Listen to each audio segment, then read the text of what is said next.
So welcome to Brisbane Small Business. I'm Kevin Gammy. Today I've got a host of people with me. I've got Mariam from Vessel in Nunda, which is a social responsibility... A social enterprise. A social enterprise. We've got Lord Mayor Adrian Schrinner. Hello. And we've got Alan. Councillor Adam Allen. Councillor Adam Allen.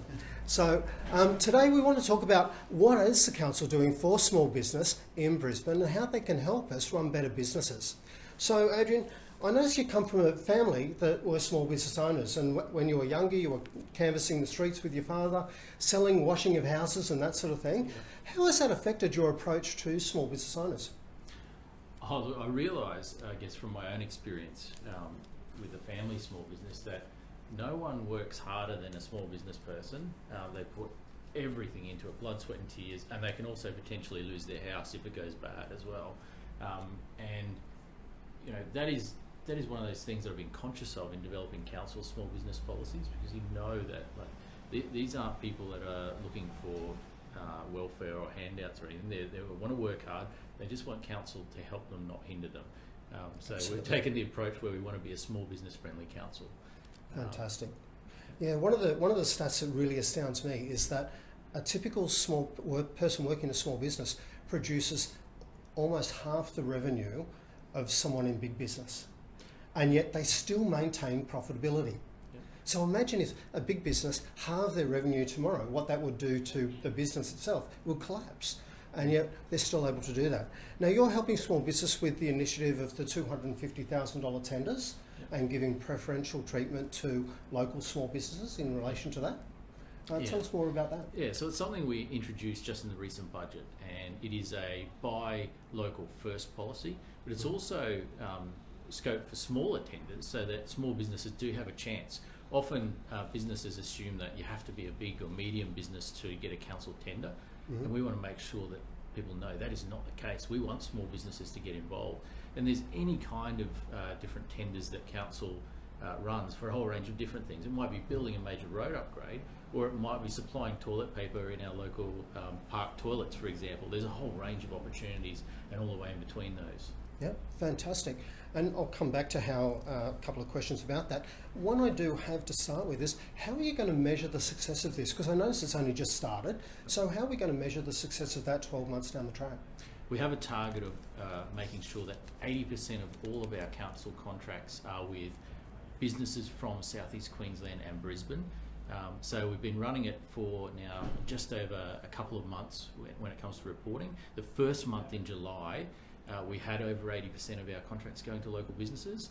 We're just having a look at our next month's figures now, but that's the aim, to get over 80% local businesses getting contracts with council. And are we going to measure what percentage of those were small businesses with less than 20 staff, or are we going to, is there a way to... We're having a look at that, definitely, but there's public reporting on all of our tenders, and they come through to council meetings on a weekly basis almost, and this is something we'll be keeping people updated with. Fantastic. Now grants. Grants is always something that small business owners, there's three ways obviously that you can help small business owners. One is, help them get access to get work. Another one is grants, and that's a really big one for a lot of small business owners. And there's a whole host of initiatives I know that you do have at the moment. So talk to us about some of those. Well, we're seeing a lot of interest in procuring or getting council procurement opportunities, but we're also seeing a lot of interest in social enterprise. And social enterprise is essentially a business generating profit for a purpose. So it's going back into the community or back into some kind of charity cause or some community cause. And these are the type of opportunities that we can support as well, because it's not just going into some corporate profits, it's going back into the community. Yep. So there's opportunities with businesses like that to get involved in council programs. Fantastic. One of the big things we're doing though is we're running information sessions and workshops with people who want to get into that field, so that we can share experiences and help people become more successful. And we've started that off recently, and there's been some great feedback. Fantastic. Sorry about that. Also, many of our members are involved in the tourism industry in one way, shape or form. So what initiatives are you doing to increase tourism locally? Yeah. Tourism is so critical because the population of South East Queensland, while it's growing, you know, that is a certain percentage each year of growth, whereas tourists can grow far more rapidly and they can inject far more into the economy in a short period of time. So we're looking at opportunities. We've seen the Brisbane Airport second runway, which will open up next year. The cruise ship terminal open up next year, which will take the biggest cruise liners. We're seeing work happening on the Queen's Wharf Brisbane precinct. But Council's also investing in our tourism opportunities, so we're making use of the river a lot more. We're building infrastructure on the river that people can come and freely use, and so we'd like to see a whole range of extra activities on the river. But in the longer term, one of the biggest things we're looking at is the opportunity to host the Olympic Games here in southeast Queensland, which would be a game changer. The world's biggest event coming here would certainly bring tourists, so we're looking to the longer term as well. Yep. No, fantastic. In relation to the tenders, there is the tender portal. Now, I noticed when I had a look, you know, there's a range of tenders on there, but you've kind of got to sift through a lot. So, is just looking, or is it better to register on the portal? What's the best approach? I would definitely recommend registering. That way you can log in and log your details and log what type of tenders you're interested in. That way, the minute council goes out to procurement for a particular tender that you're interested in, you'll get notified straight away.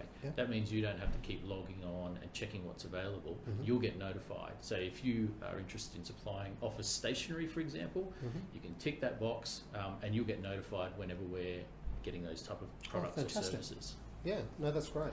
That's great news. Now here actually comes a small business challenge. So it's great to have all of these initiatives, but as a small business owner, it's so hard with the different number of departments within council and that sort of stuff, and knowing who to talk to and that sort of stuff, and knowing even where to start. Is it possible that we could have a joint day and initiative where we can get the procurement of the different departments to come forward and talk to us about how they would want small business to approach them, even if there's not a tender on for those smaller purchases and that sort of stuff? Would that be something that we could do?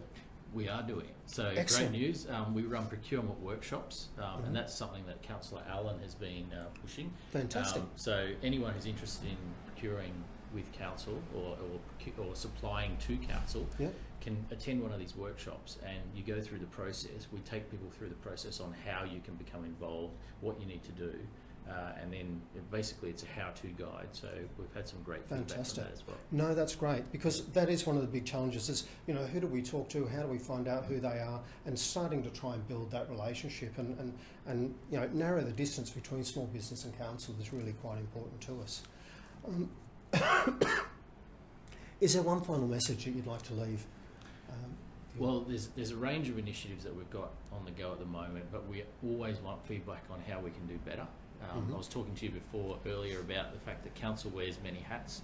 On the one hand, we're a regulator, but on the other hand, we want to support the economic development and growth of local businesses. And so getting that balance right is always a challenge, and we'd like to hear people's feedback on what we can do better. We have a number of initiatives on the go. There's reductions of fees that have come in place. There's the procurement policy changes to support local business, but we can always do more, and we're keen to hear feedback. Look, and it is one of those things, you can't make everyone happy all the time. So we do appreciate that. We do appreciate that. So look, thanks very much for your time today. I really do appreciate it. And I hope that we can do this a little bit more regularly. And Marion, thanks for having us as well. Thank you very much, Marion. Thank you.